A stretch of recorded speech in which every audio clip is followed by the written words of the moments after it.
今次嚟到 Scarborough Woodside Square 裏邊嘅鴻門宴，試下佢哋嘅晚市套餐。佢哋都有好多款晚市嘅優惠套餐，由4至6位用至到8至10位用嘅都有。呢啲套餐都係只限堂食，同埋必須要現金付款嘅。我哋呢晚就嗌咗 E 餐大龍蝦乳豬餐，係夠8位用嘅，現金價298蚊加稅。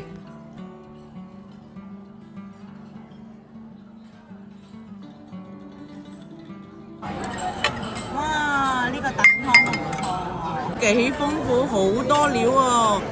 由呢個五指毛肚啦，同埋有龍眼肉啦、瘦肉啦，哇！即係應有盡有，好潤啊！呢個就係乳豬件加海蜇半碟。呢個乳豬皮好脆，燒得好香，啲肉質都好嫩滑，個海蜇辣辣地同埋好爽口。乳豬件點糖同埋海鮮醬就更加好食啦。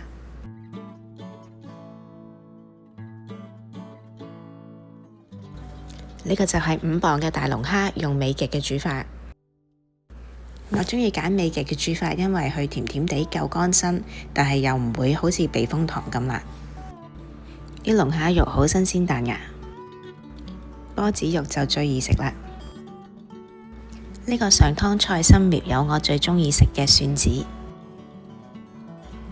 呢個銀鱈魚扒係酥炸嘅，所以都炸得好香。佢係跟個甜豉油俾你點嚟食嘅，不過銀鱈魚都有好多骨，所以要小心啲食。呢個安格斯牛柳粒係跟西蘭花嘅，啲牛肉都幾好食，不過8人餐嚟講個份量就好似少咗啲啦。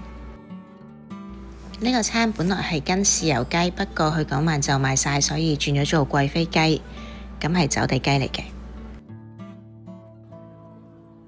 呢個炒飯有龍蝦膏，再加啲蝦肉、菜粒同埋葱粒嚟炒嘅。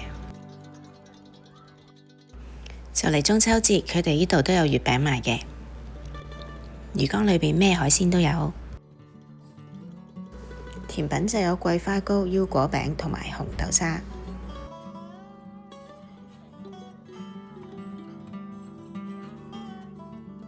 張單係已經加咗12% 嘅服務費。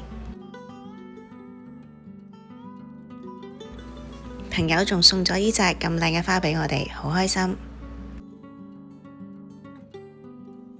佢哋晚市都有好多款廚師推介嘅小菜，同埋晚市嘅優惠都可以參考下。